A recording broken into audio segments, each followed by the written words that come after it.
Honneur et gloire au Seigneur Yeshua. Frères et sœurs, ce matin, nous allons un peu parler de la vision de Daniel.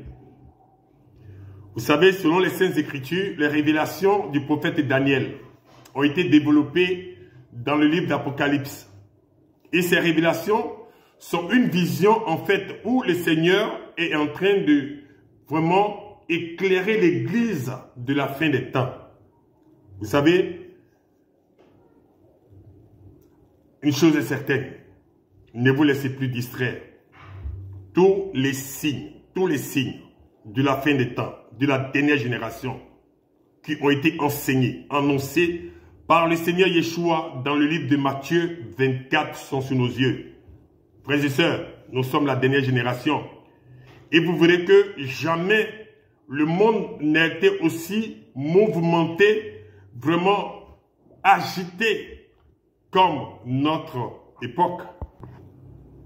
Et Daniel, dans son livre, nous parle de la vision sur le sacrifice perpétuel et le péché du dévastateur. La vision du sacrifice perpétuel et le péché du dévastateur.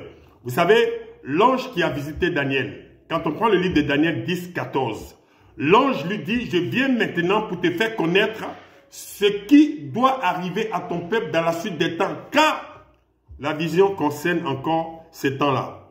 Et contrairement à ce qu'on veut faire croire à beaucoup de personnes qui cherchent la vérité, le peuple de Daniel n'est pas seulement le peuple qui est sous l'Ancien Testament. Selon la vision qu'il a reçue de l'ange, elle nous parle du peuple sous la grâce.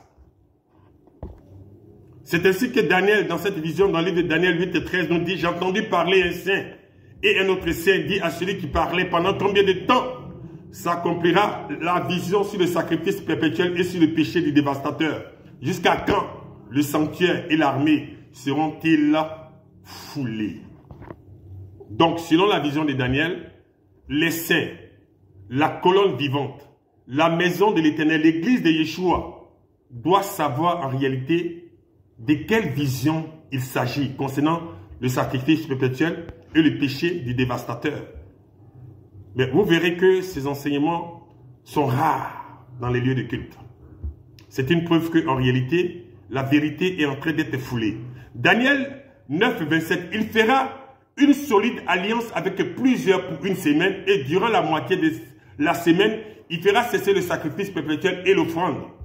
Le dévastateur commettra les choses les plus abominables jusqu'à ce que la ruine et ce qui a été résolu fondent sur le dévastateur.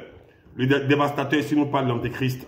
Nous parle de celui-là qui vient, le fils de la perdition, pour installer ce qu'on appelle le nouvel ordre mondial. Vous comprenez? Donc, il fera une solide alliance et il fera cesser le sacrifice et l'offrande.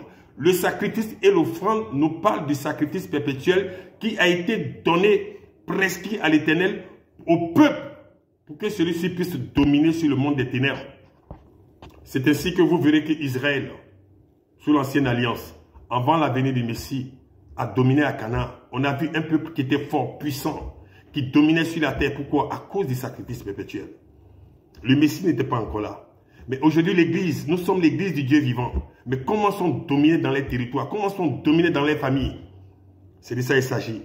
C'est-à-dire que sous la grâce, en cette fin, le sacrifice perpétuel, l'alliance sainte, ne sera pas enseigné à beaucoup. Beaucoup seront des chrétiens, mais beaucoup ne comprendront pas en réalité que, en fait, nous sommes dans une alliance de protection divine. Le même Dieu qui a protégé Abraham et Isaac et Jacob et Israël, ce même Dieu, sous la nouvelle naissance, a mis vraiment, je peux dire, des principes sûrs pour que ce peuple puisse dominer. Mais Daniel nous dit de faire attention. Dans le livre de Daniel 11, 31, des troupes se présenteront sur son ordre, elles profaneront le sanctuaire, la forteresse, elles feront cesser le sacrifice perpétuel et dresseront l'abomination du dévastateur. C'est-à-dire beaucoup d'endroits où les hommes sont en train de chercher le Seigneur, il y aura des troupes, les quatre colonnes.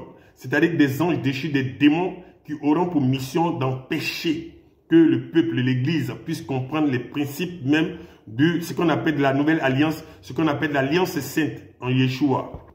Et comment cela se fera selon Daniel? Daniel 11, 32, il saisira par des frateries des traits de l'alliance, mais ceux du peuple qui connaîtront leur Dieu agiront avec fermeté, des traits de l'alliance. Paul dit, ne vous mettez pas sur un joug étranger. Il y aura des gens qui seront partis de la nouvelle naissance, mais après, qui vont se mettre sous un joug étranger. C'est-à-dire quoi? Beaucoup de personnes seront en train de travailler pour le camp adverse, croyant qu'ils sont en train de travailler pour le royaume des cieux. Frères et sœurs, quand on parle de sacrifice perpétuel, c'est un principe qui a été donné selon un calendrier bien précis. Et ce calendrier est combattu. Et vous verrez que dans le sacrifice perpétuel, il y a le sacrifice et l'offrande. Christ est l'agneau de Pâques. On ne doit plus faire de sacrifice de sang.